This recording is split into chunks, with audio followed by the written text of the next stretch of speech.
છોટાઉદેપુર જિલ્લાના નસવાડી તાલુકાના આદિવાસી સમાજ અને દલિત સમાજના લોકોએ ભેગા મળી સુપ્રીમ કોર્ટના અનામતના નિર્ણયને લઈને ભારત બંધના એલાનને સફળ બનાવવા કમર કસી છે, જ્યારે નસવાડી તાલુકાના વેપારીઓએ ભારત બંધને સમર્થન આપ્યું છે।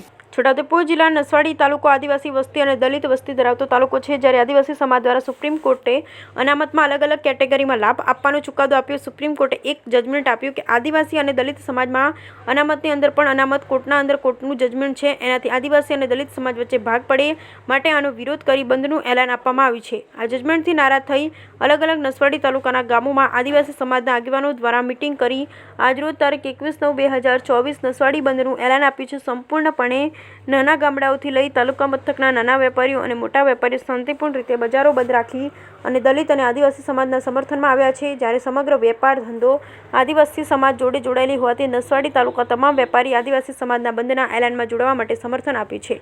જ્યારે આદિવાસી સમાજ બજારો શાંતિપૂર્ણ રીતે બંધ રહે તે માટે અપીલ કરી કોઈપણ સમાજના આગેવાનો સાથે સંઘર્ષ ન થાય તે માટે વેપારીઓ કાળજી રાખે, સહકાર આપે તેવી માંગ કરી લે છે।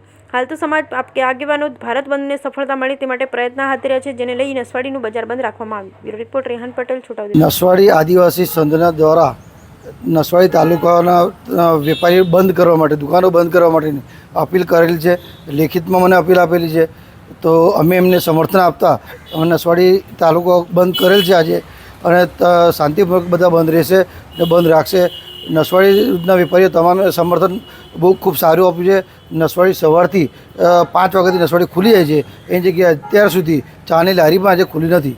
એના માટે આજે તમામ નસવાડીની વેપારીઓ, નાના લારીવાળા, ગલ્લાવાળા બધાએ સમર્થન આપી નસવાડી સદંતર બંધ પાડેલ છે।